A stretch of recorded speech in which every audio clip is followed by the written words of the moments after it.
pasukan perbatasan Istana Kekaisaran dan bantuan berupa biji-bijian untuk penanggulangan bencana. Saya penasaran kapan itu akan tiba di daerah kita. Ingatan pemilik aslinya. Sudah diketahui bahwa negara Chen busuk sampai ke akarnya, terutama setelah pengkhianat Yan Song berkuasa. Seluruh istana dilanda kekacauan yang menyebabkan kejatuhan Qianyong. Penyelamatan dan pasokan yang disebutkan sebelumnya lebih dari setengah tahun telah berlalu dan saya masih belum melihatnya.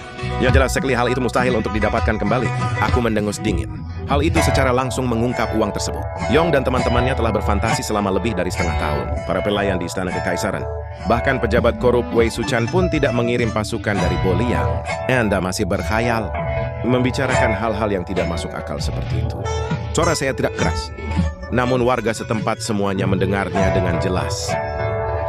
Dalam sekejap ekspresi orang-orang di sekitarnya menjadi muram. Gairah membara di matanya pun ikut padam. Melihat bahwa waktunya hampir tiba, dia berteriak lantang.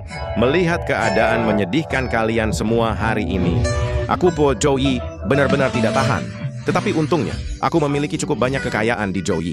Gandum yang saya beli melalui Zhouyi akan tiba di Kabupaten Pingliang malam ini. Bantuan pangan akan didistribusikan secara resmi besok siang. Orang-orang yang awalnya bersiap untuk bubar, mereka berkumpul lagi, dan saya melanjutkan.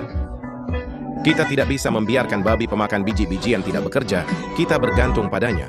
Tembok kota Kabupaten Liang kini dalam kondisi rusak. Sangatlah mustahil untuk bertahan melawan musuh atau orang kuat manapun. Mulai besok pagi, kita akan mulai memperbaiki dan memperkuat pertahanan kota dari selatan.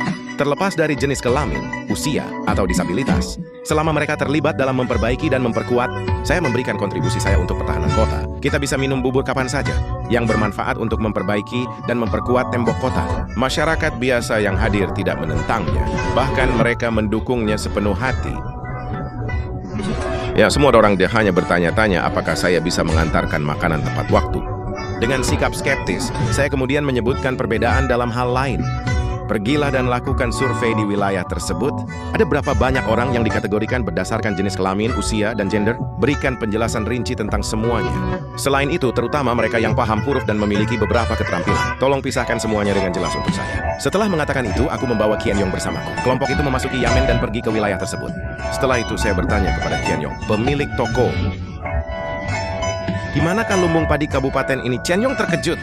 Lalu dia buru-buru menjawab, Pak, apakah Anda bermaksud menggunakan biji-bijian dari lumbung untuk membantu para korban bencana? Biji-bijian di lumbung kami.